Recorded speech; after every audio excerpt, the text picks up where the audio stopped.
Aga täna alustaks võib-olla siis päris algusest, alustaks 13. sajandist ja alustaks peale sellest, et kusagil umbes 1241. aastal anti Taani kuningriigis või tegi Taani kuningas Valdemar II kõikide oma valduste revisjoni. Ja kuna Taani kuningale oli selleks ajaks saanud juba ka Põhja-Eesti, see on siis Rävala, Harju ja Viru maakonnad, siis said sellesse revisjoni sisse ka nende maakondade külad, milles Taani kuninga vasallidel või läänimeestel need valdused olid. Ja nende hulgast kerkib kuidagi eriliselt esile Dietrich von Kiewel, kes omab, kui nii võib öelda, umbes 1/7 tervest Virumaast. Kui te nüüd kujutate ette, eks ole. 1/7. Taani hindamisraamatu lehekülg, kus on siis natukese nendest tema valdustest räägitud. Siin on tema külad, mis jäid ümber Rakvere linnuse. Selja, kõige esimene, see on küll mere ääres, eks ole, Toolse jõe suudmealal, aga Seljal oli tal 45 adramaad, adramaa oli tolleaegne maamõõduühik. Üks adramaa, see tähendas sellist hulka maad, mille üks mees ühe rakendiga suutis üles harida. Adramaa suurus erinevas piirkondades on erinev, see sõltus mulla headusest ja veel paljudest muudest asjadest. Võib-olla tasub seda ka ära öelda, et ajaloolaste arvates toitis üks adramaa ära kusagil umbes suurusjärgus 5–10 inimest. Üks pere ühes teenijatega. Ja kui nüüd vaadata veel kord tagasi, siis tegelikult on need valdused tal kõik erineva suurusega. Selja ongi neist, mis jäävad Haljala kihelkonda. Tema valduste põhiosa oligi Haljala kihelkonnas, Rakvere oli tol ajal, või õieti Rakveret siis veel ei olnud, oli Tarvampää, oli osa Haljala kihelkonnast. Essu, Põdruse, Arkna, Aluvee, Kisuvere, Sõmeru, Torma, Lepna, Levala ja Kloodi teeb ära ilusasti täisringi ümber praeguse Rakvere. Nüüd lisaks sellele veel Mahu kihelkonnas Ubja haakub tegelikult Essuga, nii et nad olid enam-vähem ühes tükis. Siis Kehala, see jääb Viru-Jaagupi kihelkonda paar kilomeetrit ennem Jaagupit või natukese vähem. Siis Obja küla on praeguse Roela kandis. Edasi Järve ja Peeri Jõhvi kihelkonnas ja Lüganuse kihelkonnas Saka ja Purtse. Võib-olla me lepime hetkel lihtsalt nende nimedega ja pärast ma panen kaardi ja siis püüame aru saada, miks need tegelikult nii tähtsad olid need külad. Miks just need külad ja miks just sellistes kohtades. Ja lisaks juurde veel Simuna kihelkonnas Hirla, Avanduse ja Selli ja 2 valdust oli tal Jõelähtme kihelkonnas ka, mõlemad on siis hilisema Maardu mõisa territooriumil. Aga neid me vast väga palju ei puuduta.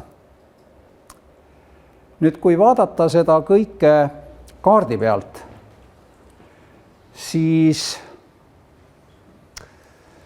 ma ei tea, kas ma olen saanud nüüd hakkama selle apsakaga, et olen jätnud maha kõige tähtsama töövahendi. Aitäh, Marge, aitasid hädast välja. Millegagi peab näitama, sõrmega ei tohi näidata. Seda õpetati meile omal ajal ülikoolis väga tõsiselt. Aga tulles nüüd tagasi nende valduste juurde, kõigepealt leiame üles Rakvere, Linnuse ja nüüd siis siin ümbruskonnas kõik need nimetatud külad, Kisuvere, mis on ehk oluline selle poolest, et ta haakus Haljalaga. Mis on Haljalas kõige tähtsam objekt? Kuidas? Absoluutselt, loomulikult kirik. Kisuvere haakub Haljalaga ja tegelikult läheb Kisuvere kandist läbi ju ka,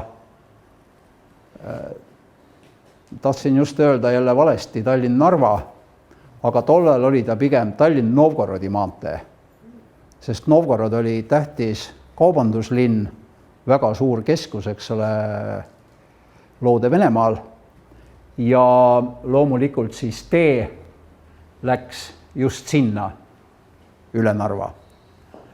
Nüüd Selja valdus on oluline selle poolest, et selle valduse sisse jäi Püha A jõgi, mida meie tunneme tänapäeval nime all Toolse jõgi, hiilige A alamsaksapäraselt või A-kang, nagu teda kutsuti.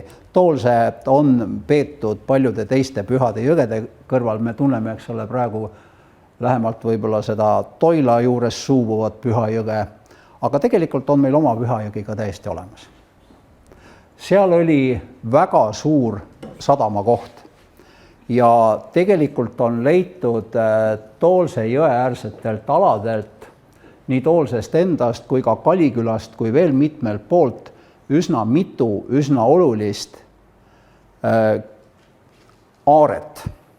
Siukest 10.–11. sajandi, see on siis viikingi aja lõpuperioodisse jäävat aaret, kus on nii saksa, anglosaksi kui ka araabia münte, mis ilmselt mõnevõrra näitab, kellega või millega kauplesid need kaupmehed, kes siis sealt Toolse sadamast aegalt läbi purjetasid. Nüüd tema, ühesõnaga jätame meelde Toolse jõe suur ja tähtis sadamakoht ja siit läks tegelikult läbi ka Tallinn-Novgorodi maantee teine haru. Nimelt see maantee hargneb Kolga mõisa juures või õigemini hargnes keskajal Kolga mõisa juures 2.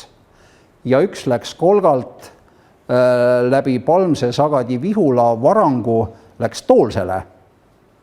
Toolsel oli ju tõenäoliselt kusagil 14. sajandist alates oli linnus. Esialgu oli ta lihtsalt Wrangelite perekonnale kuuluv vasallilinnus. Hiljem oli seal suisa ordulinnus, sest see oli nii oluline punkt. Sadam ja tee ja muidugi Toolse juurest algas tee, mis läks läbi Rakvere Tartusse. Ja kui me oleme selleni jõudnud, siis selle tee lõunapoolses otsas, Tartumaa ja Virumaa piiri peal oli Selli. See on praeguse Vägeva piirkond. Sealt on kogu aeg tee läinud. Ja see tee oli ka Kiiveli kontrolli all. Lisaks sellele, selle tee peal oli tal siis ka Avanduse ja Hirla. Milline tähtis objekt jääb sinna kanti? Kuidas? Ei, Struve on 600 aastat hilisem. Sinna jääb loomulikult Simuna kirik. Hakkab tekkima mingi muster, eks ole. Valdus ja kirik, valdus ja kirik.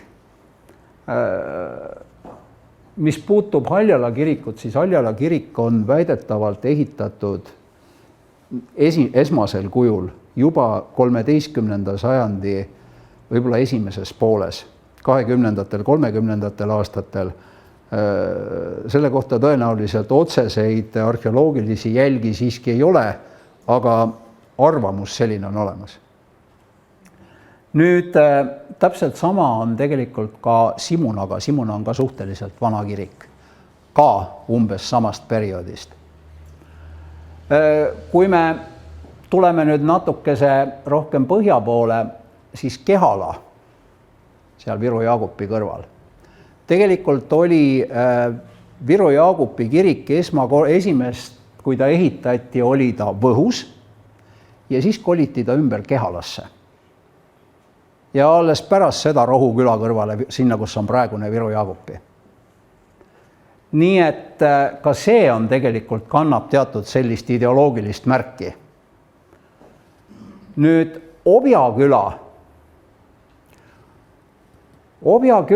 on väga tähtsal taliteel, mis algas peale Kahulast, see on siis Jõhvi lähedalt, ja kulges läbi kõikide soode ja rabade Objakülast läbi ja jõudis lõpuks otsaga välja Väike-Maarja kanti. Talvetee. Seda teed suvel ei sõidetud, aga talvel. See tähendab siis suurema osa aastast oli ta läbitav. Selle tee peal oli tal valdus. Nüüd edasi Purtse. Purtse jõgi on taas jälle sadamakoht, väga oluline, jälle viikingi ajast, jälle aardeleiud ümberringi, lisaks sellele kõike muud, seal on olnud väga tihe kauplemispiirkond, ilmselt üks koht, kust veedi välja Eestis valmistatud rauda. Eesti elas kunagi raua ekspordist natukese, soomaagist tehtud rauast. Alo, kui ma mingit lollust räägin, meil on siin noor arheoloog saalis kusagil, siis sa ütled, eks ole, parandad ära. Selge. Alo töötab meil sihtasutuses, ma võin teda kiusata natukese. Niisiis jällegi ja siin samas kõrval on Lüganuse kirik. Tegelikult. Mis on taas, Lüganuse kiriku esmamainimine on küll aastast 1367 äkki ma pakun. Ma võin praegu eksida, 73 võib-olla. No ei hakka vaatama ka spikrist. Pärast täpsustame. Aga umbes sellest ajast, see on esmamainimine, kirik pidi olema varasem. Ma ei julge väita, et ta oleks ehitatud 13. sajandil, aga tõenäoliselt, ristimise käigus see on suhteliselt tõenäoline, et neid kirikuid ehitati. Ega nad ei olnud alguses need suured kiviehitised, eks ole, tõenäoliselt olid nad kõik alguses ikkagi puust ja suhteliselt lihtsad, kiiresti ehitatavad. Nüüd edasi. Saka mõis, Saka juurest, või tähendab siis küla, Saka valdus, Saka juurest algas peale teine Tallinn-Novgorodi maanteeharu. Üks haru tuli läbi sisemaa Jõhvi peale. Tegelikult on nii, et see haru, mis läks Toolsele, jõudis Viru-Nigula kandis, Padaorus, jõudis jälle selle peateega kokku, ühinesid. Ja nüüd Sakal läks üks tee mööda mererannikut, mööda pankrannikut ja teine tee läks sisemaalt ja jõudis välja Jõhvi. Ja see Saka on selle tee algus. Nii et kahe olulise teerist. Lisaks sellele Peeri ja Järve omakorda jääb ju ka veel Narva maantee äärde, nii et tegelikult ta kontrollis nagu selle tee hargnemise mõlemat aru selle valduse kaudu.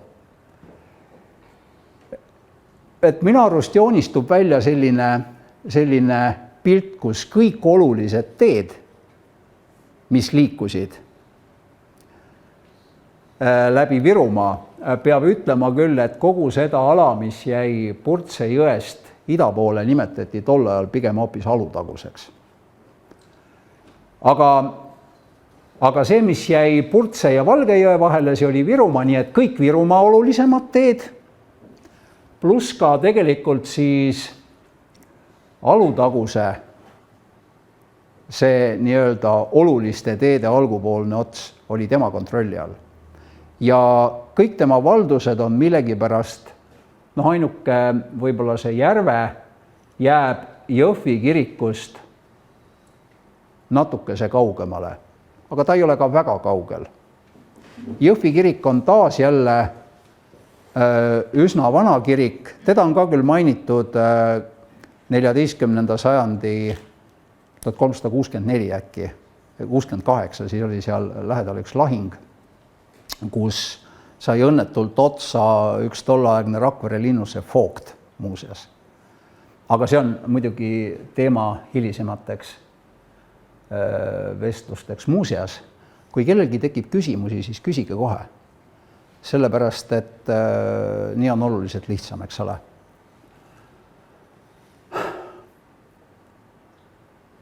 Mina olen Jõhvi kandist. Kas sealt läks otse tee juba siis Tartu peale? Jõhvist? Ja. Jõhvist läks juba siis otse tee Tartu peale. Eks need põhiteed on tegelikult olnud ikkagi keskajast alates enam-vähem sama koha peal. Siin tuleb küll vahet teha selles, et suvel sõideti ühtesid teid mööda ja talvel sõideti teisi teid mööda. Kui suvel pidi soost ja rabast ringi ümber minema, siis talvel sõideti üle raba. Ma usun, ma näitan siin pärast poole ühte Rakvere kaarti, kust on näha, kuidas läks suvetee Narva maanteele, läks ümber Sõmeru mõisa, aga otsetee läks üle Pagusoo. Kas see Järvelinnus oli ka juba selle ajal olemas? See, mis seal järvel praegu on, ei tõenäoliselt ei olnud. See on üks nendest vasallilinnustest ehitatud kusagil ilmselt 14.–15. sajandil, nii et paarsada aastat hiljem. Et tol ajal, kui kasutati mingeid linnuseid, siis tõenäoliselt kasutati ikkagi neid samu vanu eestlaste linnuseid, kui oli vaja kasutada. Aga täpselt samuti ka Rakveres näiteks, eks ole. Et ega seal ei olnud ju ka kohe midagi muud, kui oli see sama puulinnus ja seda kasutatigi ennem, kui hakati kivilinnust ehitama. Aga miks ma kõiki neid valdusi siin näitasin ja kogu seda teede ja kirikute juttu üritasin rääkida, on see, et tõsta esile seda kõike, mis tegelikult Kiiveli valduses oli ja küsida see küsimus, et mis staatus tal tegelikult Virumaal oli. Et kas ta oli lihtne Taani kuninga vasall või oli ta midagi natukese enamat. Kui me vaatame nüüd võib-olla veel natukese numbritele otsa, siis kokku on Kiivelil Virumaal 427 adramaad. See tähendab seda, et tema võimu all on kõvasti üle 4000 inimese. Maksimaalselt. Minimaalselt natukese vähem. Ühes tema Harjumaa valdustega on tal 445 adramaad, siin samas kõrval kuningal, Taani kuningal, on ainult mingid viletsad 70 adramaad rohkem.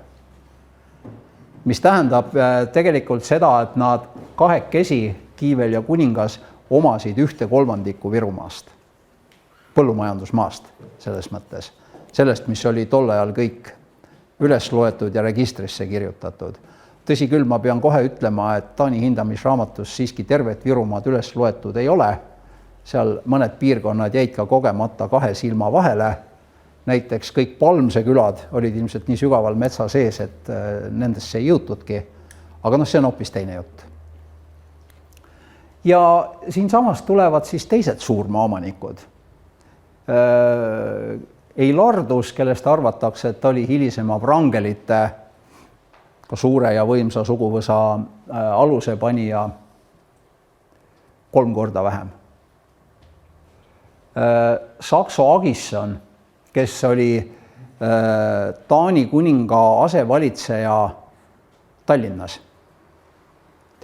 temale kuulus Virumaast ainult 161 adramaad, no tõsi küll, ta põhivaldused olid kõik Harjumaal. Almbern de Kokael, tema on meil mahukandi mees. 89 adramaad. Kokku Virumaal oli 3000 adramaad. Nüüd see, mis näitab Kiiveli võimekust, näitab ilmselt see alumine jaotus siin. Seaduslikult või nii-öelda maad, mida keegi ei vaidlustanud, kuulus talle 291 adramaad, aga ta oli nii kõva mees, et ta oli võtnud selle sama Eilardi vennalt, Robertilt, ära Kehalas oli 50 adramaad. Ta oli võtnud ära Purtse kellegi Ricarduse käest ja palun väga, 88 adramaad nõudis kirik tema käest tagasi. Et väidetavalt oli ta võtnud ära Maardu ja Tõrma Tallinna piiskopilt ja tagasi ei andnud. Tõsi küll, kirikuga leiti lõppeks väike kompromiss. 1249. aastal läänistas Taani kuningas kirikule, Tallinna piiskopile siis Selja mõisa. Selja mõisast 40 adramaad, aga kirik tahtis Tõrmat, Tõrmas oli 70 adramaad. Nii et tegelikult õnnestus Kiivelil teha hea diil. 40 anda ära ja 70 saada endale. Ja kui ta 40 Seljast ära andis, siis see tähendab seda, et ta 5 jättis andmata. Tõenäoliselt selle ala, kus oli sadam. Sest sadam oli Rakverele väga vajalik. Tegelikult kogu keskaja käis Toolse sadama kaudu kogu Tartu ja Rakvere kaubavahetus. Sellepärast, et Tallinn, sealsed kaupmehed olid suhteliselt ahned ja tegelikult pidi kogu kauplemine käima nii, et kui sa tuled kusagilt väljaspoolt Tallinnat ja tahad kaubelda Tallinnas välismaalastega, siis sind ei lubata. Vaid sa pead oma kaubad müüma Tallinna kaupmehele ja tema müüb siis juba välismaalastele edasi. Aga ega ta seda niisama ei teinud. Ta sai sealt pealt päris korraliku vaheltkasu. Ja loomulikult seda keegi ei soovinud ja seetõttu, kui sul on sadam Toolsel olemas, siis sa kasutadki seda. Nii et tegelikult oli see Toolse, Rakvere, Tartu tee suhteliselt kogu aeg kasutuses. Kuidas käis ülevõtmine? Sa pead silmas, mille ülevõtmine? Nende samade alade ülevõtmine. Rangenhangeli käest, Ricarduse käest, kiriku käest. Läks kohale ja ütles, et ise ära makstud, mis ma tegi.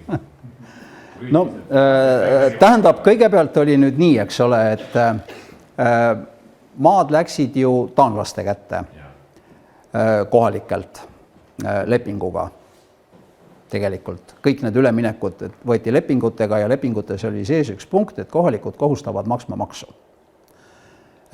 Taani kuningas määras need vasallid, kes tal Eestimaal olid, kuivõrd palju tal neid oli, me natuke se räägime ka sellest, kus see Kiivel tulla võis ja kuidas ja miks ja mille jaoks ja valgustame natuke seda ajaloolist tausta, aga ülevõtmine käis tõenäoliselt jõuga. Et kohalikele lihtsalt tehti selgeks, kes on see mees, kellele nad nüüdsest peale oma maksud peavad maksma ja nii oligi. Ja seda teist lihtsalt sinna ligi ei lastud. Ma kujutan ette, et seda Kehalat oligi tal tarvis ikkagi just nimelt selle sama kiriku pärast. Ma arvan nii.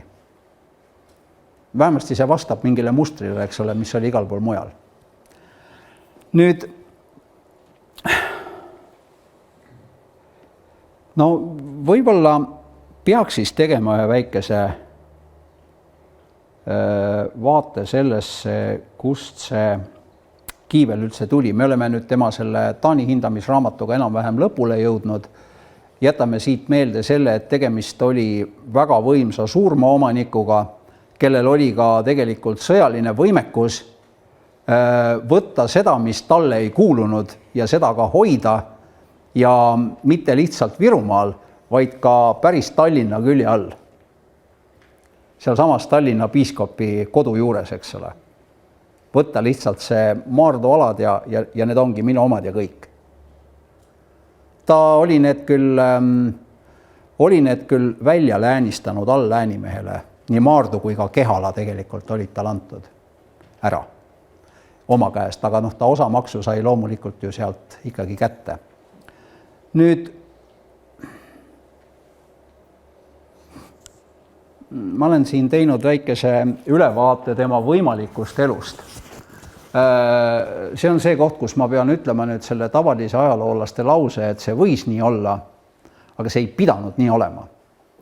Et see on see, mille annab mulle ette teatud loogiline mõtisklus ja teatud asjaolud, mida saab ka muidugi teistmoodi tõlgendada, kui on soovi ja tahtmist. Et arvestades kõike seda toimetamist, hakkame vast peale sellest, et me tegelikult ei tea päris täpselt, kust kohast Dietrich von Kiewel pärit on. Neid oletusi on 3. Üks ütleb, et ta oli ühe Lüneburgist pärit aadlimehe kasupoeg, tema teise naise poeg. Nimelt nimetatakse ühes allikas ühte Lüneburgi tema kasuvennaks. Mul on siin vist Helmhold von Lüneburg ja Otto von Lüneburg oleks siis nagu lihane poeg esimesest abielust ja Dietrich von Kiewel siis teisest abielust. Kui ta abiellus Lüneburgis, no siis võiks olla tema siis Kieweli sünnikoht ka Lüneburg. Nüüd samas nime järgi nagu hästi ei klapiks. Ja nüüd on hakatud otsima, kust kohast sellise nimega mees võiks tegelikult pärineda. Edgar Walter Sachs, kes on saanud hakkama sellega, et on suure osa nendest Saksa vasallidest ja Taani vasallidest, kes Taani kuningal Eesti ja Harjumaal olid, kirjutanud kõik eestlasteks. Ta on siukesi pseudoajaloolisi teooriaid üritab arendada, et tal nagu Kieweli Eesti päritolu põhjenduseks ei ole muud midagi tuua kui ainult see, et Kiewel sobib hästi kokku Kivilooga ja kui ma ütlen, et ta on Kiviloolt, siis ta on Kiviloolt. Ja kui ta on Kiviloolt, siis ta on eestlane. Võib-olla siin räägib minu kui kutselise ajaloolase selline, ütleme nii, et meil on erinevad veregrupid, et Saksa on peetud pseudoajaloolaseks. Aga ükskõik kui palju ka vaadata Kiviloo materjale, siis sealt ei tule midagi välja. Isegi Taani hindamisraamatus on Kivilool olev perekond täiesti seostamata Dietrich von Kieweliga, mitte kuidagi ei ole võimalik neid kokku viia. Ei ole lihtsalt sellist ühendavat lüli. Ja Edgar Walter Sachs paraku ei paku ka seda lüli. Ta lihtsalt ütleb, et ma ütlen nii ja te peate uskuma. Aga nagu ütles kadunud Ardo Aasmäe, et kui ma tean, siis ma tean, siis ei olegi nagu midagi. Kui ma tean palju vähem, siis ma saan arvata. Et see oli nii, nagu minu puhul täna. Ja kui sa üldse midagi ei tea, siis sa saad ainult uskuda. Ma usun, et see oli nii. Et nii Saks ütlebki. Et ma usun, et see oli nii, järelikult see peab nii olema. Aga see selleks. Ühesõnaga on otsitud Kieweli kodu ka Liivimaalt. Ja siin kerkib esile selline koht nagu Keveln. See on Ogre maakonnas. 19. sajandil oli seal sama nimeline kõrvalmõis, aga muinasaja lõpul on seal olnud suur liivlaste linnus. ja mida me täpselt teame, on see, et von Lüneburg, see Helmholtz, tuli Liivimaale, selle kohta on dokumendid olemas 1224. aastal. Pocahontas't ilmselt tunnevad kõik või on vähemasti kuulnud. Sina tead Pocahontas't? No muidugi tead. Täpselt. Tema oli üks väidetavalt vist oli irokeeside pealiku tütar, kes abiellus Inglise ohvitseriga, jõudis välja Inglise õukonda ja nii edasi ja nii edasi ja nii edasi, suri seal paraku vist tiisikusse. Aga muster oli ristisõdade ajal samasugune. Saksamaalt tulevad sõjamehed pärismaalaste juurde, valdavalt on nad poissmehed, naisi pole kusagilt mujalt võtta, kui tuleb pärismaalaste seast kosida. Ja võib-olla võttis Helmholtz von Lüneburg endale teise naise kusagilt sealt mõnest Liivi üliku perest. Me ei tea seda. See on üks võimalus. Ja võib-olla, et ta sellepärast ongi siis kiivelete sealt Kevelnist, kuidas liivlased teda tollal hääldasid, ega me seda ei tea päris täpselt, võib-olla ta tuleb sealt. Igal juhul ei ole ta Eesti päritolu, võib-olla on Liivi päritolu, tõenäolisem muidugi ikkagi, et on sakslane. Mina usun nii. Tal on olnud vend Heinrich. Heinrichil olid valdused Harjumaal. Heinrich on meil ka ajalooürikutest täiesti läbi käinud. Ta valdused olid Padise kloostri juures ja ta vaidles Padise kloostri munkadega mingi kalapüügi õiguse pärast. Ärge naerge, see oli väga tähtis vaidlus, sellepärast, et kellel on kalalaual ja kellel ei ole. See on väga tähtis. Me räägime siin, eks ole, keskkonnakaitsest ja Linnamäe hüdroelektrijaama tammi lammutamisest. Ma ei poolda seda. Aga peab ütlema, et 13.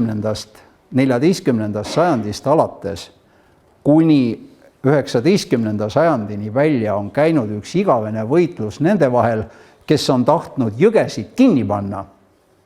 Veskeid ehitada, allavoolu pannud jõe püüniseid täis, püüavad kõik kalad välja.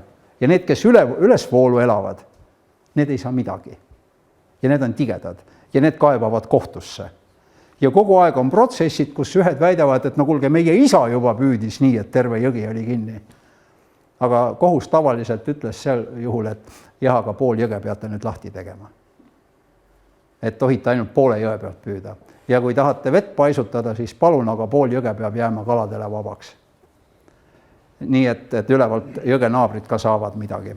See on niisugune dilemma olnud kogu aeg. Seal samas Toolse jõe peal ka vaieldi kogu aeg ühtede ja samade teemade üle. Aga see selleks. Ja veel tasub ära mainida Tiedmann von Kiivelit, temast tuleb meil ka natukese juttu. Tiedmann oli siis Dietrichi poeg. Kuidas ta siuke päris saksapärane nimi on, ei oskagi täpselt öelda, et Tiedmann tuleb Vene kroonikatest. Aga see selleks. Ühesõnaga, nii palju tema elust ja sugulastest või sellisest lähikonnast. Helmholtz von Lüneburg, tema kohta peab veel ütlema, et Läti Henrik on temast väga kiitvalt kirjutanud. Et ta olevat olnud väga tark, väga võimukas ja võimekas ja lõppeks läänistati talle Ugandis. See on siis tänapäeva Tartu, Võru, Valgamaa, läänistati talle terve kihelkond. Et ta oli seal suur vasall. Nüüd, aga tuleme Virumaa juurde tagasi. Virumaaga peaks võib-olla alustama kõigepealt aastast 1217, kui Riiast tulid mõõgavendade ordu ja piiskop Alberti ristisõdijad ja tegid esimese sõjakäigu Virumaale. Siis leiti, et Virumaa on ilus ja rikas maa. 1219 tuldi tagasi ja siis sõlmiti Virumaa vanematega, Virumaa 5 kihelkonna, see on siis Rebala lääne pool, Haljala, Mahu, Askele ja Alutaguse läänest itta ja lõunas Pudiviru ehk Lemmu 5 vanemat reisisid Riiga, andsid seal piiskop Albertile oma poegi pantvangideks ja sõlmiti leping, millega nad tunnistasid riialaste ülemvõimu ja kohustasid maksma kümnist. Kui suur see kümnis oli, kas see oli 10% kogu saagist või sissetulekust, ma ei julge teile väita, see on sõltuvalt tingimustest, tõenäoliselt oli ta oluliselt väiksem. Seal pigem oli see sümboolne alistumise akt, oli see oluline tol hetkel. Kümnist hakati tõstma hiljem. Nüüd 1219. aastal tuli ka Taani kuningas Valdemar oma laevade ja sõjaväega Tallinna alla, vallutas seal eestlaste linnuse Lindanise, asutas selle kohale oma linnuse, võitis eestlasi Lindanise juures toimunud lahingus. Mäletate, eks ole, taanlased said selle lahingu ajal oma riigi lipu väidetavalt legendi kohaselt, kui taevast langes punane lipp valge ristiga ja hääl õikas selle lipu all võidad, siis kui lahing oli juba praktiliselt peaaegu kaotatud, aga läks teisiti. Nüüd kurjad keeled muidugi tahavad seda lippu paigutada hoopis mujale Tallinnast, Viljandisse näiteks ja veel mõnda kohta, aga see on juba, aga te, kui loete ajalooraamatuid, siis ärge imestage, selle üle arutletakse, et kus see lipp ikkagi tuli. Meie ütleme, et Tallinnas, aga taanlased ise tegelikult väga sageli viitavad Viljandile. Aga see selleks. Nüüd taanlased esitasid ka pretensiooni Virumaale ja tegelikult toimus siin 1220-1221 hästi tige võiduristimine. Taanlaste preestrid ristisid pool Virumaad, sakslaste preestrid ristisid pool Virumaad ja kui näiteks taanlased jõudsid Pudivirusse ja said aru, et sealne vanem tabelliinus on sakslastelt ristiusu vastu võtnud, siis nad lihtsalt poosita üles. Ära võta vale usku vastu. Õige usk on Taani ristiusk. See sakslaste ristiusk, see on vale. Ja lugu lõppes sellega, et see mitmesugustel poliitilistel põhjustel esialgu ei olnud sakslastel kasulik taanlastega pikkade nugade peale minna ja tegelikult anti Virumaad taanlastele ära. Aga vaidlused ja tülid kestsid edasi. Ja eriti siis, kui tulid need eestlaste ülestõusud, siin 1223-24, eks ole, 23 oli suur ülestõus, kui sakslased sisuliselt tervest Eestist peale Tallinna minema löödi. Ja siis tekkis sakslastel tegelikult jälle pretensioon Virumaale. Ja lugu lõppes sellega, et kõikide nende Saksa-Taani tülide lahendamiseks saatis Rooma paavst koha peale oma eriesindaja Modena Wilhelmi ja Wilhelm võttis kätte ja ehitas kiriku keset küla. Ta andis Harjumaa ja Rävala taanlastele ja võttis Virumaa, Järvamaa ja Läänemaa ja andis paavsti otsealluvusse. Kõmaki. Meil on olnud üks aeg, kus meie riigipeaks oli Rooma paavst ise. Ja enda asemel nii-öelda paavsti eriesindajaks ehk või selle paavsti riigi asehalduriks jättis ta tegelikult üsna madala aukraadiga mehe oma õue vaimuliku kaplan Johannese. Seda kutsutaksegi Eesti ajaloos Johannese riigiks. Sest Modena Wilhelm ei saanud ise koha peale jääda, ta pidi Rooma tagasi minema. Teate, suur poliitika. Ja kui sa kaua ääremaal oled, siis paavst võib-olla unustab su ära ja sinna ta kaob see maailma hiilgus. Ühesõnaga, kaplan Johannesel oli vaja vasalle, sõjamehi, kes tema valdusi kaitseksid, kes neid hoiaksid, kellele ta lubas anda läänivaldused ja nüüd ta kutsus sealt samast Tartumaalt endale sõjamehi ja tõenäoliselt oli Dietrich von Kiewel 1226. aastal üks neist meestest, kes kaplan Johannese kutsel Virumaale tuli ja siin oma esimesed läänistused sai. Mida ta sai ja kuhu ta sai, seda me ei tea. Täpselt on teada ainult see, et 1233. või 34. aastal ostis ta järjekordse paavsti legaadi. No näete, ma olen siia veel ühe trükivea teinud. Mehe nimi on mitte lihtsalt Baldwin, vaid teda kutsutakse Eesti ajaloos Alna Baldwiniks. Ta oli pärit Alna linnast. Alna Baldwini vennalt Nikolauselt ostis Ubjas 25 adramaad. Palju ta selle eest maksis, me ei tea. Aga miks see tähtis on? Nimelt, kui Johannes oma selle riigi nüüd püsti pani, tema kõige tähtsam tegu, mis ta tegelikult siin Eestimaal tegi, on Saaremaa vallutamine.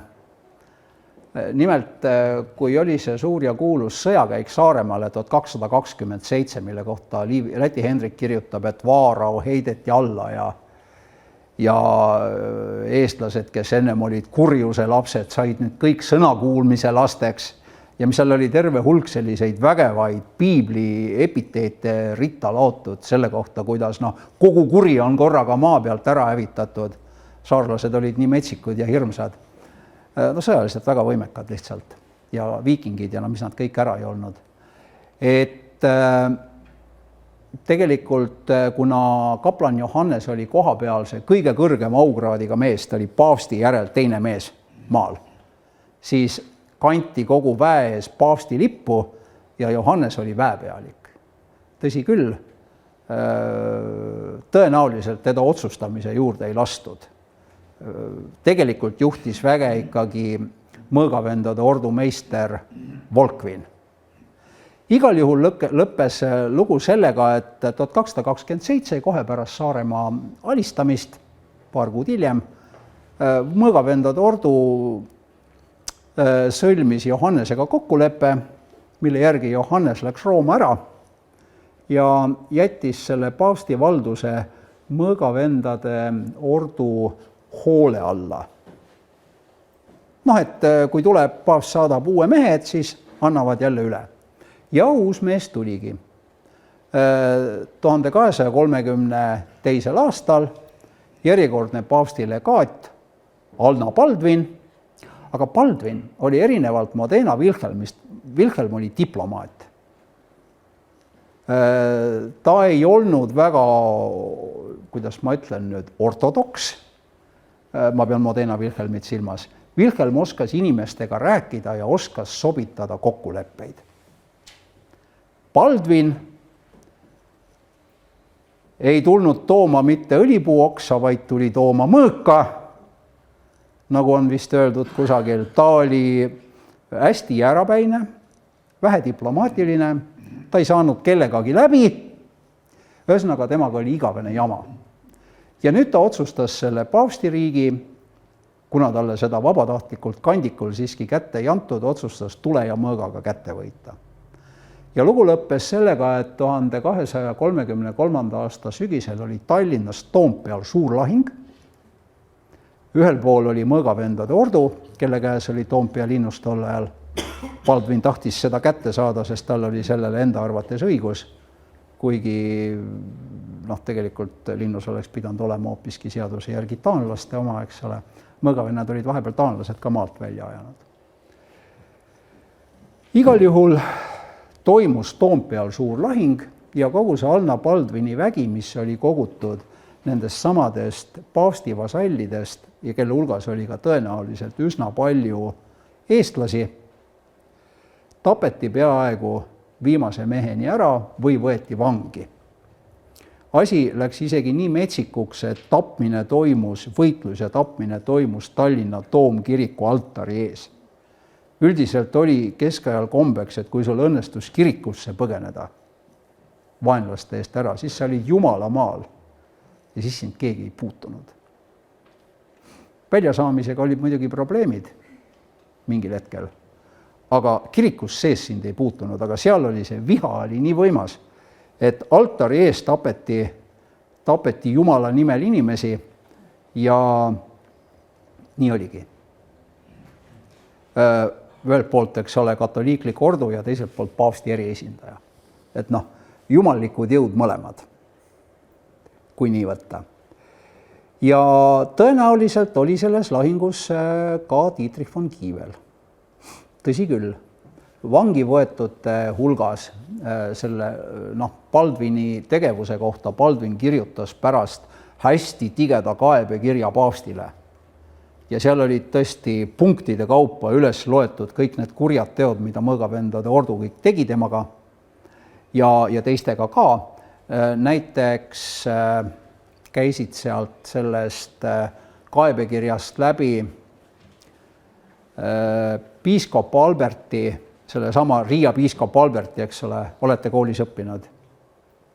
Kes mäletab piiskop Albertit? Kõik mäletavad. Riia piiskop Albert, see, kes tule ja mõõgaga vallutas Eestimaa. Võt, piiskop Alberti venna Johannese pojad, õigemini üks poeg Heinrich, oli Kunda piirkonnas vasall. Tal oli Kunda küla ja sealt Kunda kõrvalt veel üks küla ja veel üht-teist siin ja seal, mitte palju, natukese nipet-näpet. Aga oli.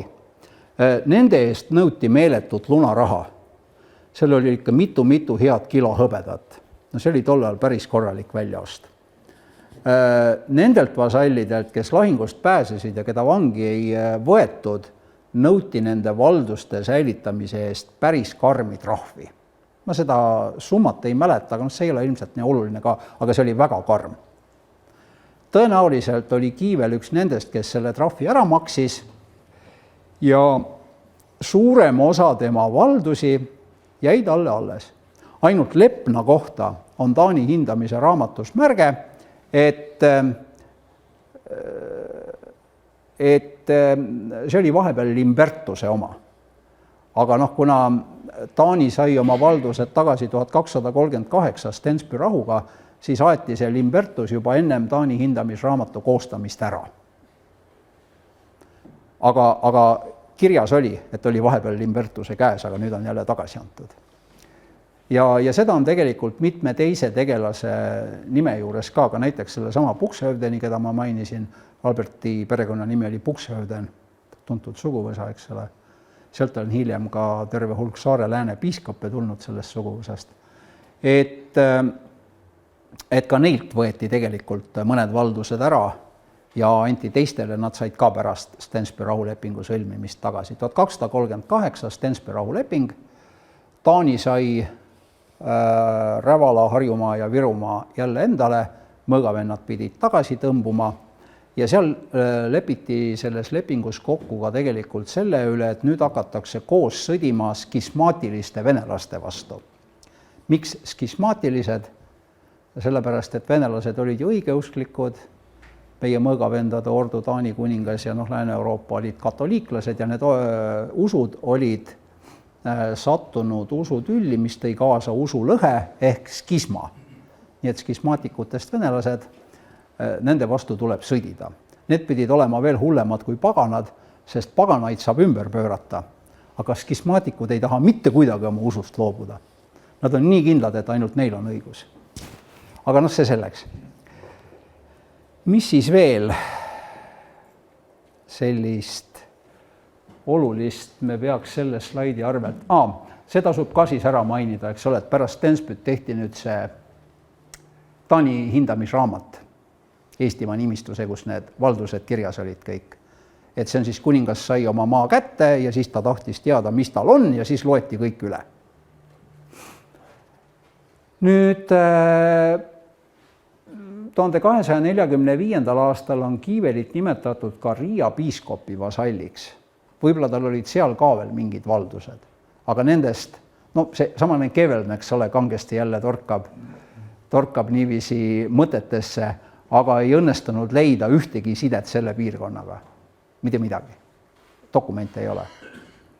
Nii et see on lihtsalt mõte. Nüüd 1254. aastal kerkib Dietrich von Kiewel meil korraga ette siukse tõsise ristisõja eestvõitlejana.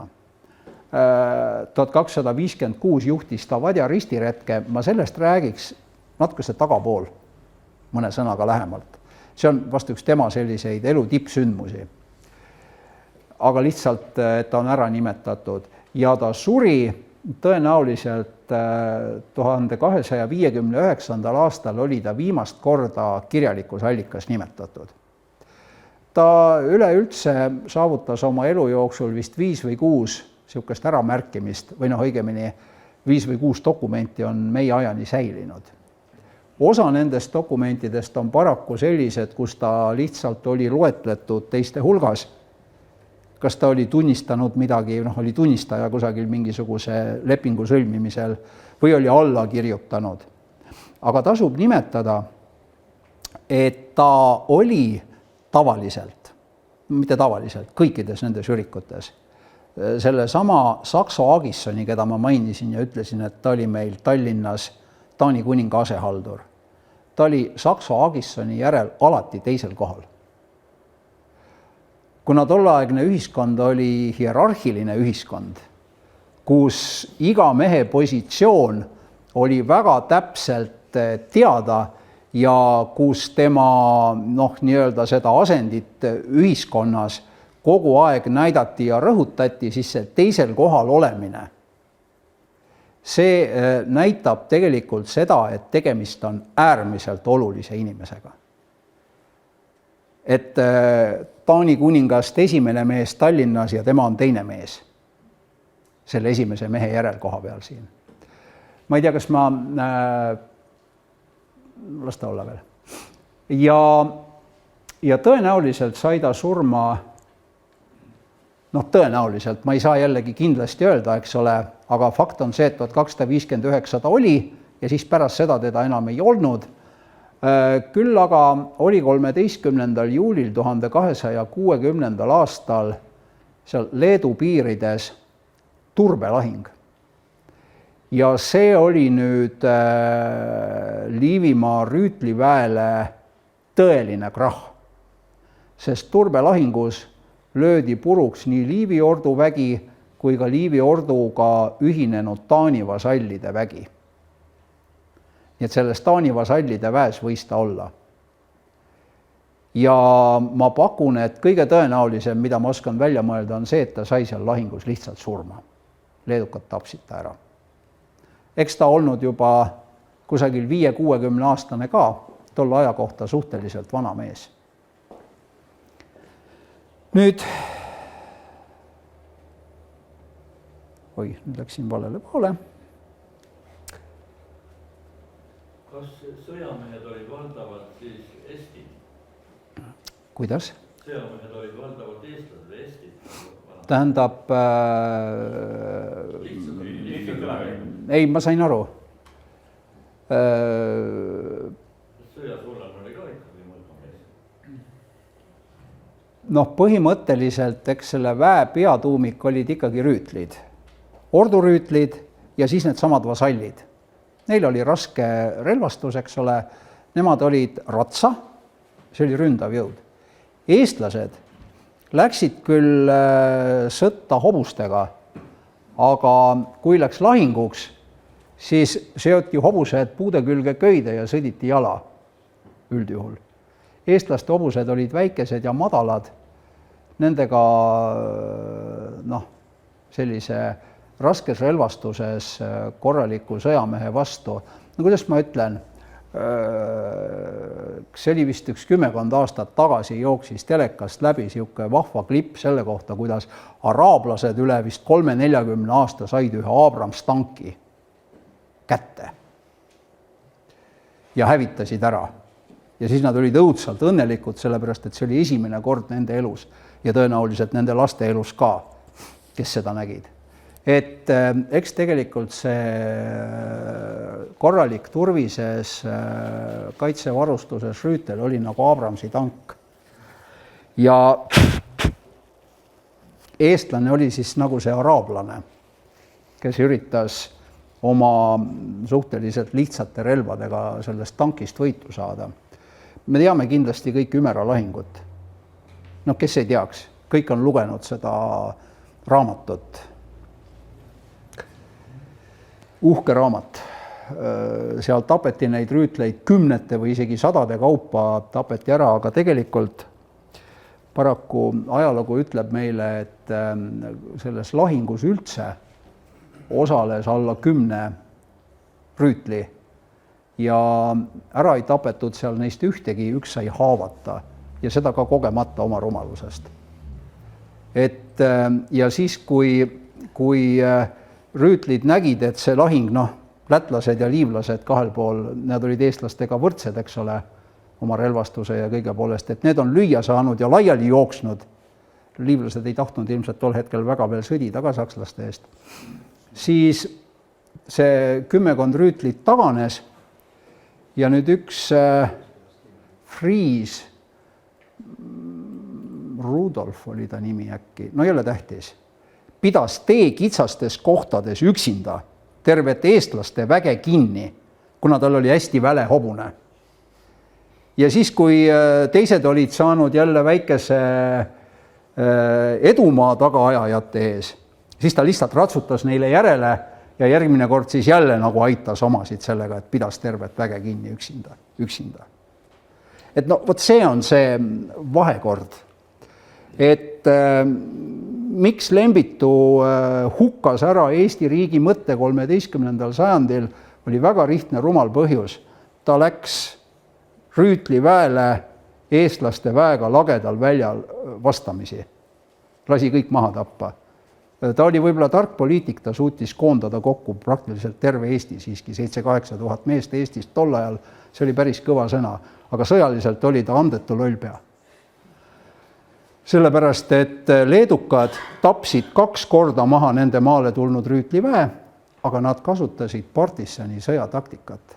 Nad ei läinud lagedal väljal rüütliväega võitlema, see oli rumalus, see oli enesetapp. Nad lihtsalt tegid seda vaikselt, nurga tagant, siit ja sealt. Senikaua, kuni see rüütlivägi oli, neil ei lastud magada,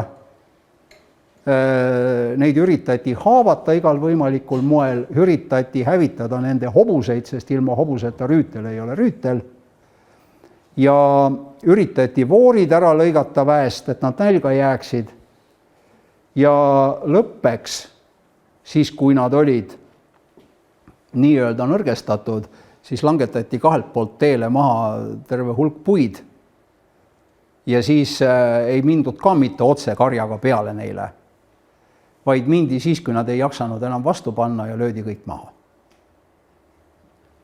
Seda oleks võinud Lembitu teha, aga ta jättis selle tegemata, paraku.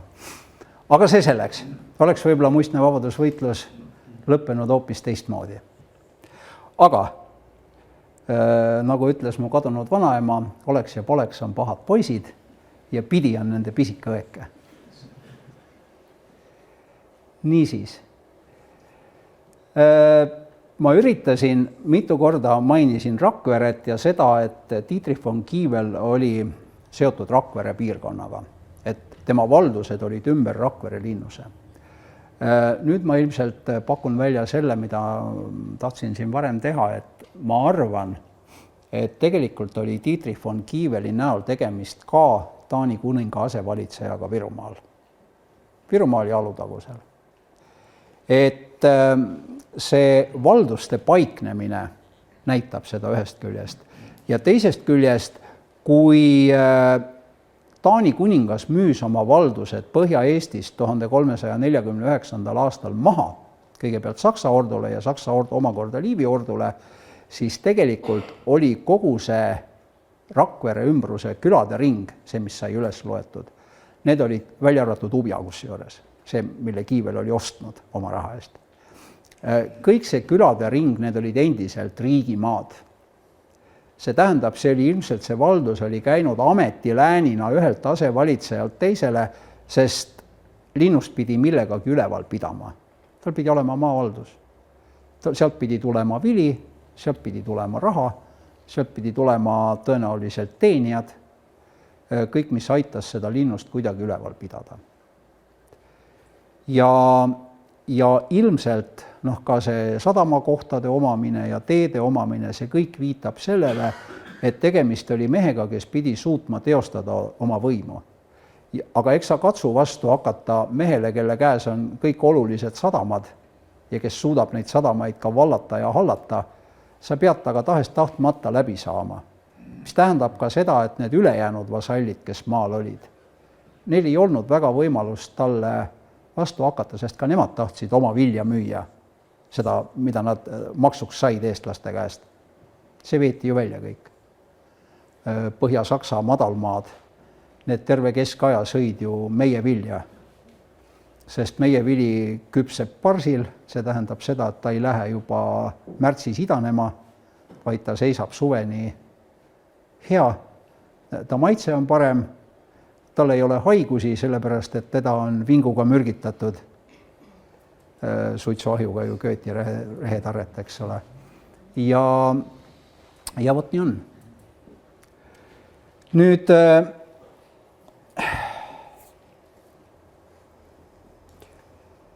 tõenäoliselt oli Dietrich von Kiewel see mees, kes hakkas ehitama seda, mida me täna tunneme Rakvere linnusena. Ja tegi ta seda omaaegse eestlaste muinaslinnuse kohale. Selle muinaslinnuse kohta on leitud üksikud viited, nii-öelda sealt väljakaevamistel 80. aastatel. Mitte väga palju, aga tõenäoliselt oli ta olemas.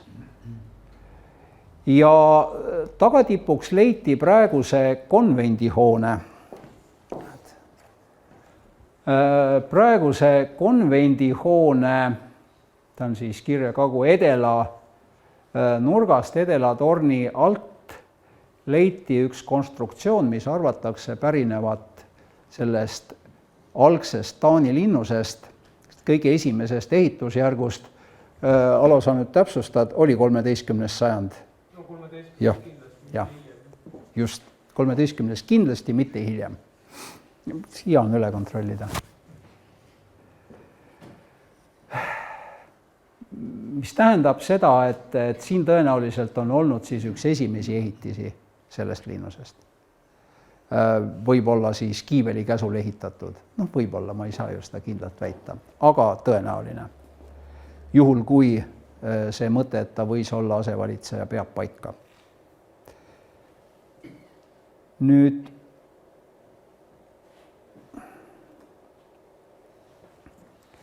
võib-olla näitaks siis ära ka selle nii-öelda teistsuguses perspektiivis, kui ta täna on.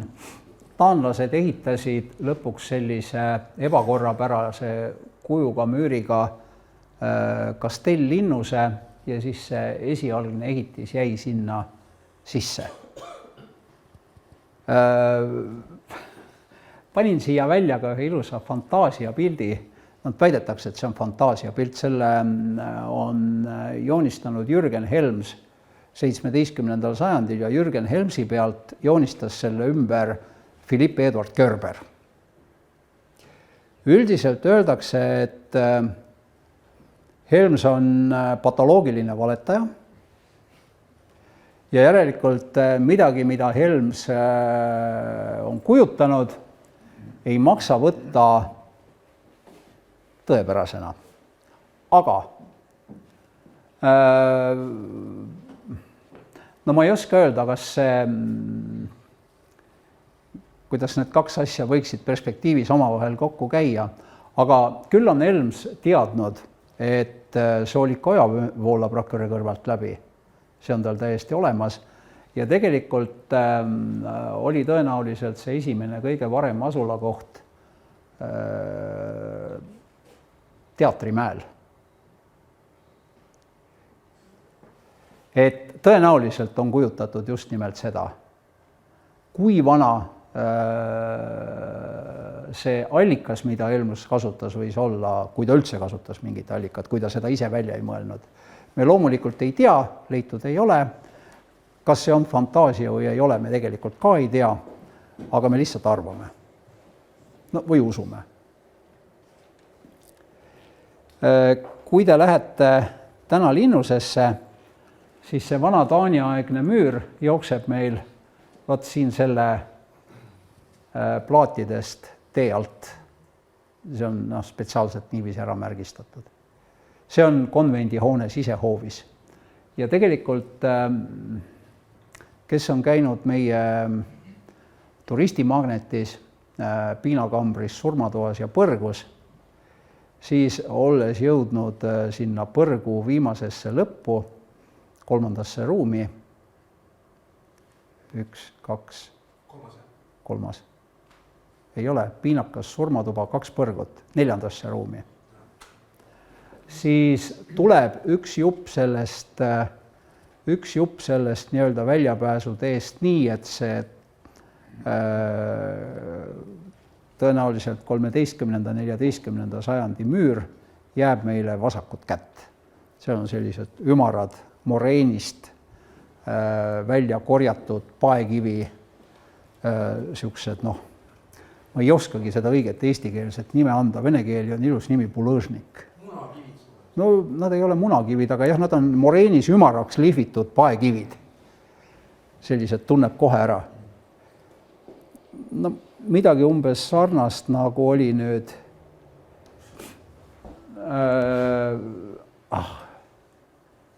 nagu umbes siit kusagilt paistab, eks ole. On vist nii?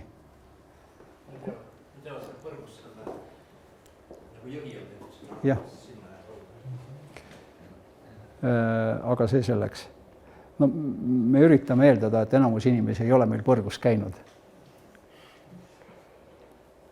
Aga kes on need, teavad, et selle slaidi ma panin siia lihtsalt selleks, et siduda kokku Tarvamäe, mis oli Muinas-Eesti linnus, ja Rakvere. Tegelikult on selle Rakvere kõige vanema pitsati järgi seotud need 2 asja. Tarvamäe kui Tarvapea ja Vesenberg, mis tegelikult tõlkes peaks tähendama täpselt seda sama. See on Rakvere kõige vanem pitsat ja siin on nüüd Rakvere linnuse kõrvalt leitud raidkivi, mille peal on ka näete tiivulise härja kuju. Paraku ei ole seda kivi meil terves tükis, see on linnuses väljas, seda võib igaüks vaadata kusjuures. See on kapitlisaalis. Ja veel on üks asi, mis ei pruugi ka mitte midagi tähendada. Aga Rakvere vapil 14. sajandist ja tegelikult nüüd kuni tänase päevani välja on 6-aruline täht, milline on tegelikult ka Kiivelite perekonna vapil. Et nad võivad midagi tähendada, aga taas nad jälle ei pea. Et me ei saa ka ilmselt ealeski teada, kas neil on omavahel mingi side või ei ole. Aga võiks ju olla, oleks ju ilus mõelda, et on. Kahjuks tuli see kaart keerata külili, sellepärast, et ta oleks õigetpidi asetades olnud natukese liiga väike, aga siin on nüüd, kuna meil ei ole Rakvere linna kaarte varasemast ajast, see kaart on pärit 18. sajandi algusest ja siin on nüüd näha, kuidas tegelikult ilmselt see esialgne asustus, eks ole, linnus jääb siis mäe peale. Esialgne asustus oli Teatrimäel, see peaks olema praeguse mõisahoone või tähendab tolleaegse mõisahoone, mis ilmselt ei ole päris see samane hoone, mis praegu on. Aga siin mõisa ümbruskonnas Teatrimäel on 13. sajandil olnud asula. Ja pole välistatud, et juhul kui kogu see teooria Kiiveli kui asevalitsejaga paika peab, siis võis ka siin olla tema elukoht. Selle palisaadaia taga, mis seal eelmise pildi peal oli. Rakvere on olnud selline linn, millel ei ole kunagi olnud ümber kivimüüri. Ja hiljem juba 14. 15. sajandil arenes linn siis Pika tänava äärde, see on tähendab siis Vallimäe ja Soolika oja vahele. Soolika oja kaldad olid suhteliselt soised, Soolika oja oli siis nagu selline looduslik tõke linna ees. Ja teisele poole Vallimäge jäi Mädasoo, siin midagi tekkida ei saanud.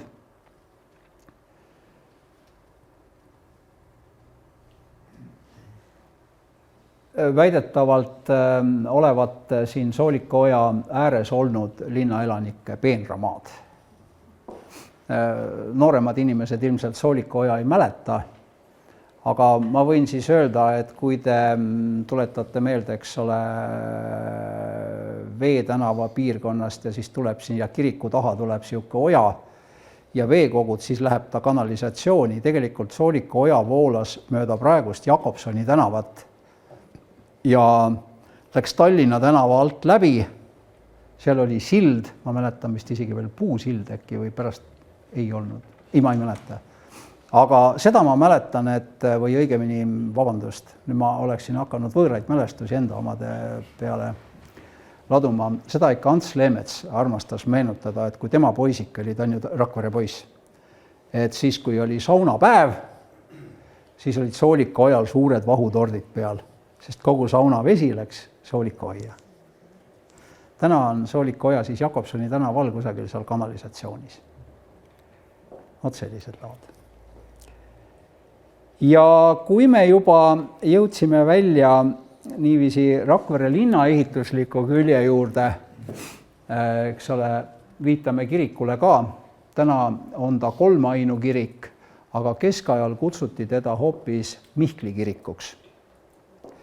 Ja kui nüüd Kaur Altoa hüpotees selle kohta, et Mihkli kiriku vanemad osad võivad olla pärit 13. sajandi keskpaigast, seal ei ole midagi kindlat.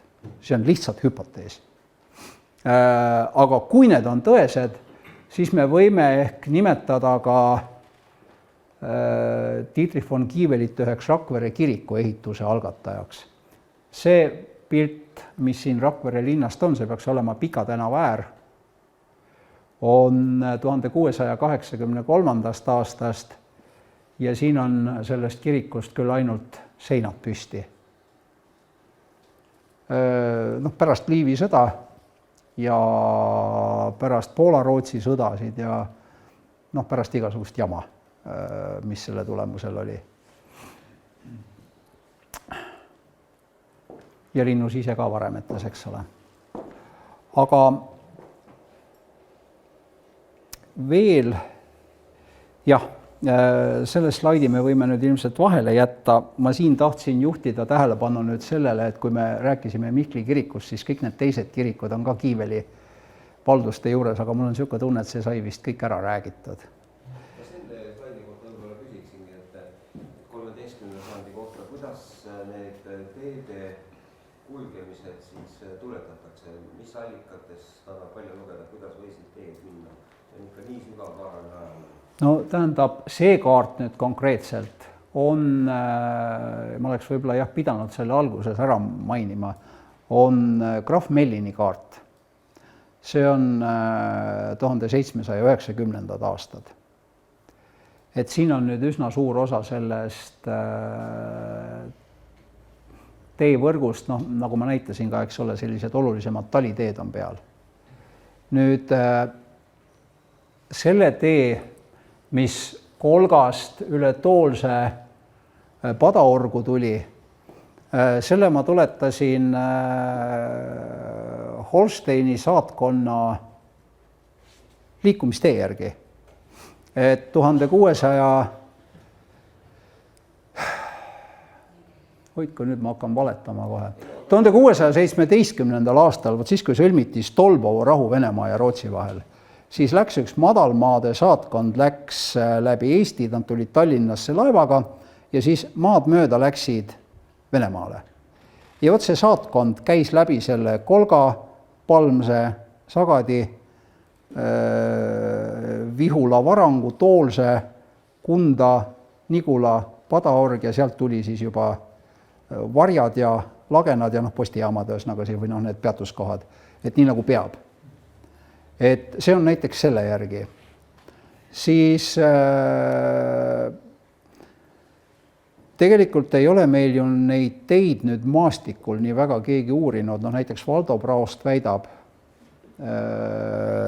tema on siis, vabandust, mul on nina jubedalt tatine. Tema väidab, et ta on tegelikult erialalt arvuti inimene. et ta on tänu mitmesugustele arvutivõimalustele ja ka maastikul käidud uuringutele leidnud terve hulga selliseid teid, millest praktiliselt enam midagi ei teata, mis on ammu kasutusest väljas ja mis on keset soid ja rabasid. Ma käin aeg-ajalt ise puhkamas Punasoo juures Tudukandis. Seal näiteks ümber selle Punasoo läheb talitee Tudust, mis viib välja Roelasse. On ikka väga ilus mööda sooserva, on kõrge vankritee laius.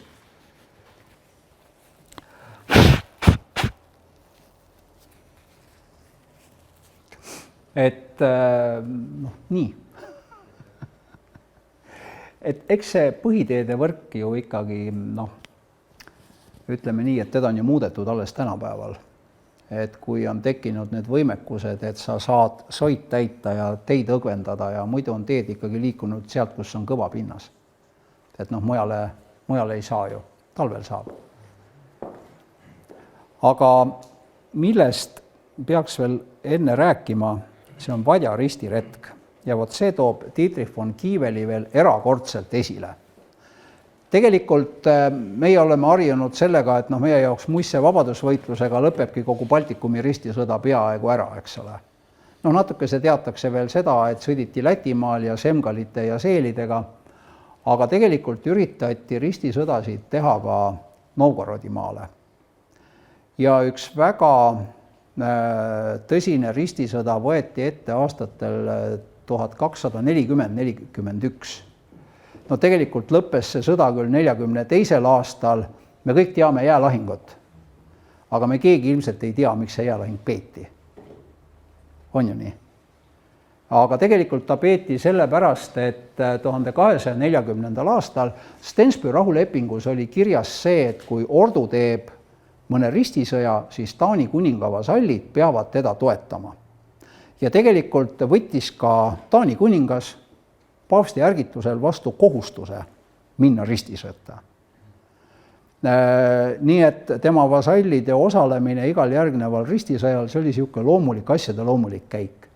Ja 1240. aastal tegi ordu ristiretke Pihkvamaale, nad vallutasid ära Irboska, nad vallutasid ära Pihkva ja seal olid ka kaasas need Taani vasallid, tõenäoliselt ka Kiivel. Ja nüüd 1241 selle retke jätkuks võeti ette järgmine retk, mis viis Vadjamaale. Vadjamaa, see on siis see, mis jääb Narva jõe taha. Narva jõgi ja siit siis juba kuni Laadogani välja praktiliselt. Vadjalased siis tulevad ingerlased, isurid. Aga vadjalased siis meie kõige lähemad naabrid. Ja nüüd see ristiretk oli alguses äärmiselt edukas.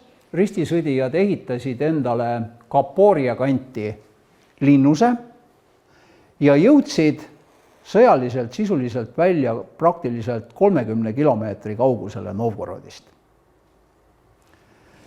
Novgorodis oli sel ajal jällegi sihuke jama, et Novgorod oli vabariik. Neil oli vürst, kes juhtis nende sõjaväge, aga see vürst oli valitav. Sel ajal oli neil vürstiks Aleksander Nevski, aga Nevski tahtis vabariigist nii-öelda mööda minna ja kehtestada oma isikliku võimu Novgorodi üle ja sellepärast oli Novgorod temaga aeg-ajalt kogu aeg tülis ja aeg-ajalt nad lihtsalt viskasid vürsti linnast välja. Ja samamoodi oli parasjagu juhtunud ka 1241. aastal. Nevskit ei olnud Novgorodis, Novgorod oli temaga tülis ja kui sõda võttis juba väga halva pöörde, siis Novgorod leppis oma vürstiga ära. Ja peab ütlema, et Nevski oli ilmselt väga hea väepealik. Nevski kogus kokku maakaitseväe, mitte ainult Novgorodist, vaid mujalt ka. Ja nad lõid need ristisõdijad välja ja vallutasid ära Kaporia, seda piirati, vallutati ära ja seal poodi üles reeturitest vadjalased ja tšuudid. vadjalased, siis Narva jõe tagune rahvas ja tšuudid tegelikult elasid valdavalt teisel pool Peipsi järve, Pihkva ja Ktoovi vahel seal kusagil. Ka Läänemere soomlased. Või soome-ugri rahvad nagu meiegi. Nüüdseks kõik venestatud muidugi. Põhja-eesti keelega väga sarnane. Kui sa nüüd ütled, et ma pean ausalt tunnistama, et ma ei tea, kuidas nad 13. sajandil rääkisid. Ma ei oska öelda. Jah. Et no tõesti ei oska öelda.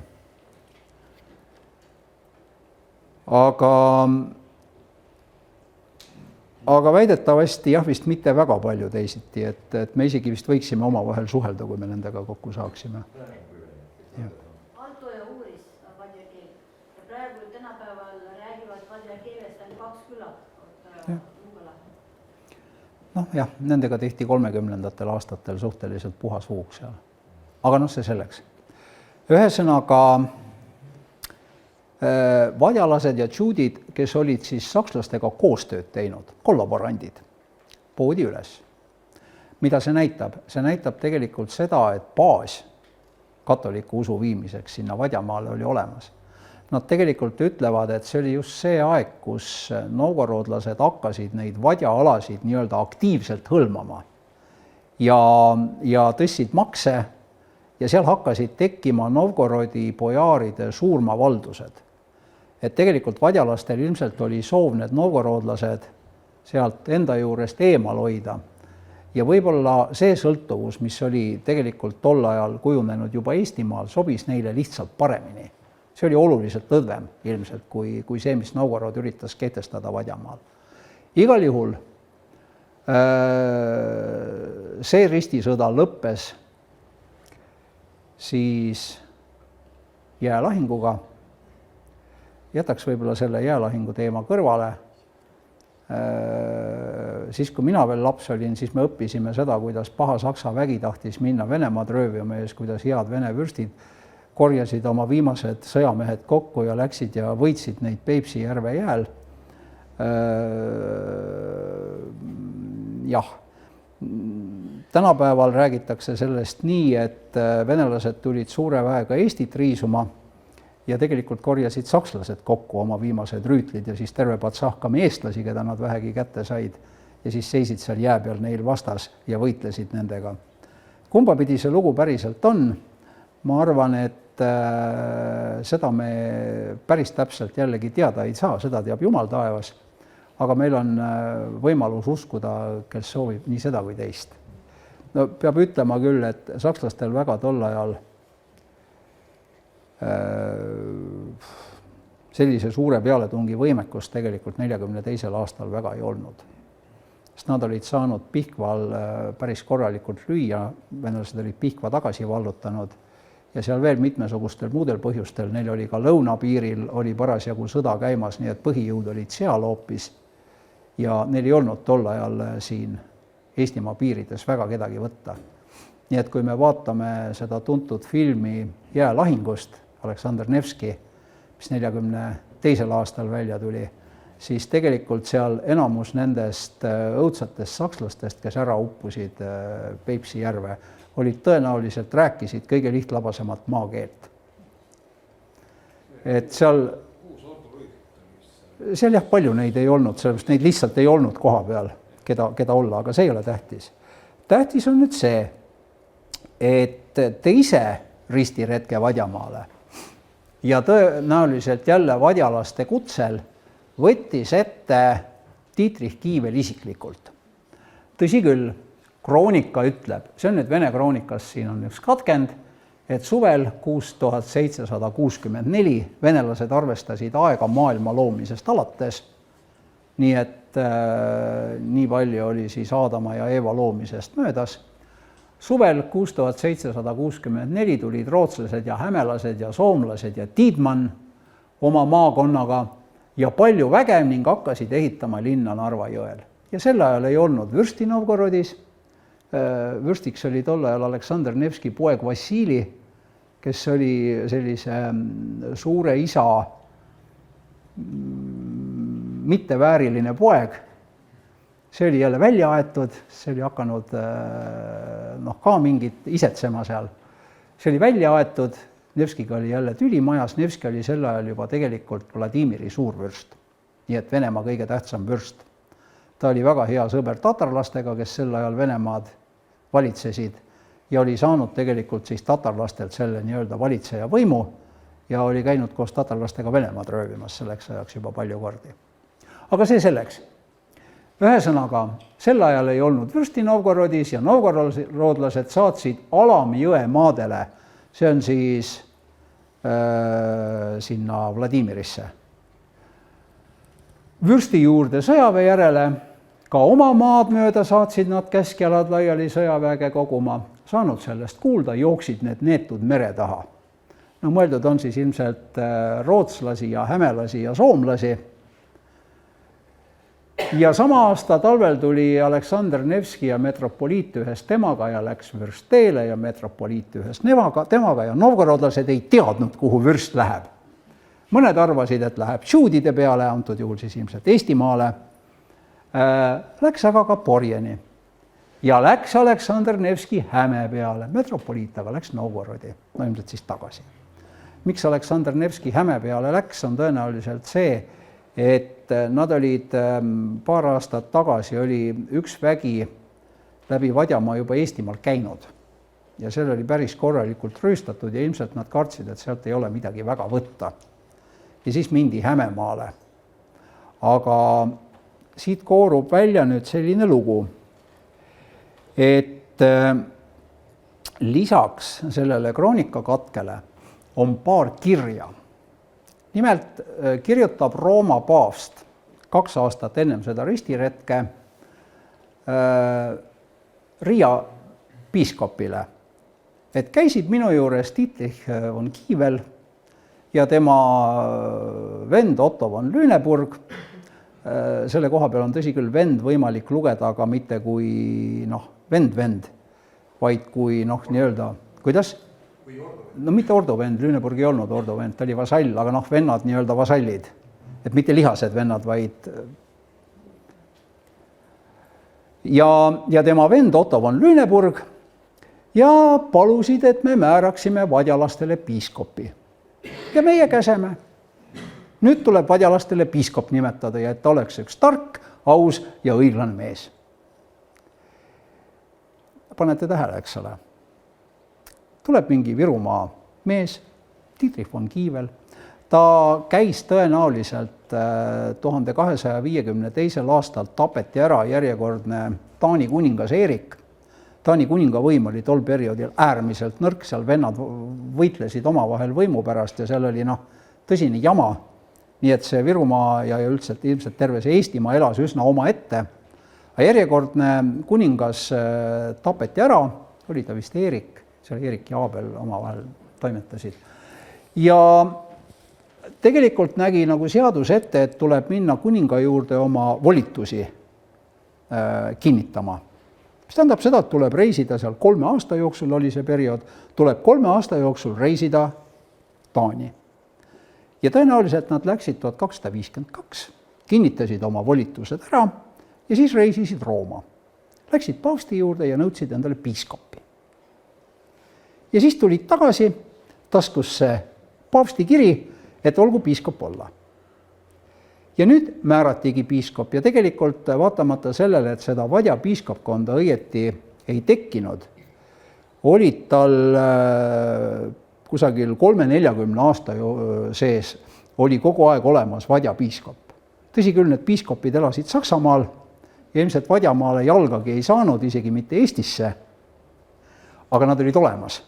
Et juhuks kui, siis on kohe tagataskust võtta piiskop. Eks samamoodi oli ju Teoderik, Eesti piiskop oli ka, ta oli tükk aega lihtsalt piiskop maal, mida ei olnud veel vallutatud. Ja Teoderikil ei vedanud, eks ole, 1219, kui taanlased maale tulid ja oleksid selle reaalse maad alle saanud, siis eestlased tapsid ta lahingu ajal ära, kogemata. Kogemata, kusjuures sõna otseses mõttes, sellepärast, et Teoderikil oli olnud väga uhke telk ja eestlased arvasid, et seal peab küll kuningas elama. aga kuningatelk palju lihtsam oli seal samas lähedal. Ja see kuningas jäi ellu ja noh, ühesõnaga, aga see ei ole tähtis. Niisiis, mehed said piiskopi ja nüüd hakkasid korraldama ristisõda. Ja pange nüüd tähele, eks ole, nad korjasid väe ju Harju-Virumaa pealt. Siis oli Kiivelil nii palju diplomaatilist võimekust, et leppida kokku rootslastega. Sest tegelikult Häme oli selleks ajaks läinud Rootsi valdusse, nad olid selle vallutanud just 10 aastat tagasi. Ja tegelikult oli neil vaja ka ühte sellist ühissõjakäiku, et need alistatud hämelased nii-öelda liita vere järgi ka rootslastega, eks ole. Ja nüüd ta sai nõusse Rootsi kuninga, kes tõi väed Rootsist, võttis kaasa päris Soomest, Turu ümbrusest ilmselt, ja Hämemaalt sõjamehed tuli koos temaga Vadjamaale. Nad ehitasid teispoole Narva jõge linnuse. Keegi täpselt ei tea, kuhu nad ehitasid. Alguses oli isegi mingi variant, öeldi, et ehitasid Narva linnuse 1256. No, see ei vasta tõenäoliselt, see on ümber lükatud, seda ei olnud. Kolmas või teine variant oli see, et nad tegid selle tänapäeva Jaanilinna kohale. See on ka nüüd õnneks tõestatud, et see ei ole võimalik. Tõenäoliselt see oli kusagil siis Luuga jõgi ja Luuga jõe ja Narva jõe vahel on niisugune vahva jõgi nagu Rosona. Rosona algab Luugast ja suubub Narva jõe suudmesse. Et no sisuliselt siis Luuga jõgi hargneb kaheks. Et see võis olla kusagil siin Rosona ja Luuga jõe ühinemiskohas. Kusagil selles nurgas siis ilmselt.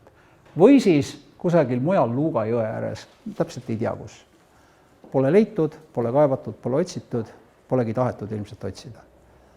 No meie huvi oleks, aga me ei saa sealt kätte. Nii et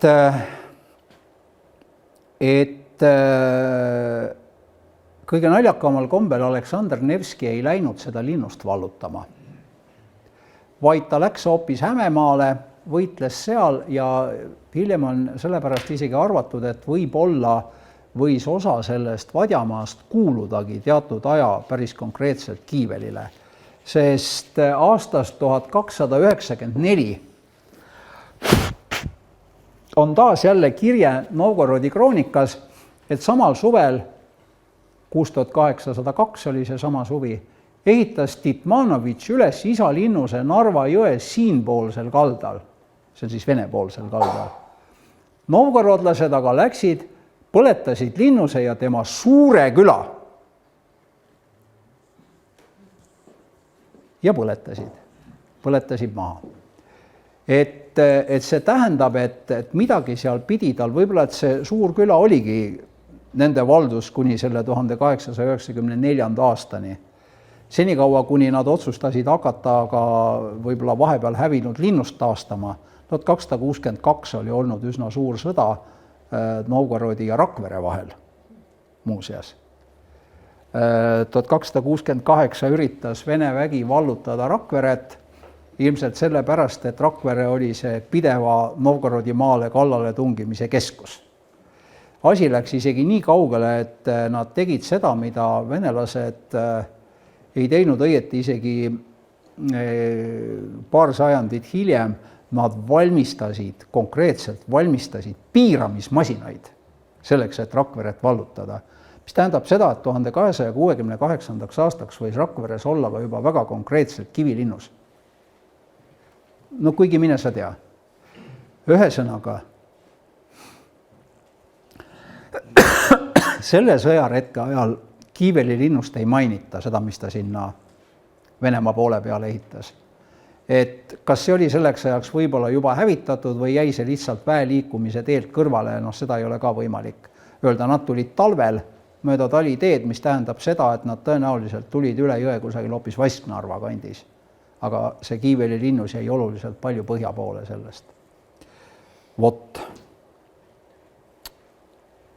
No ma ei tea.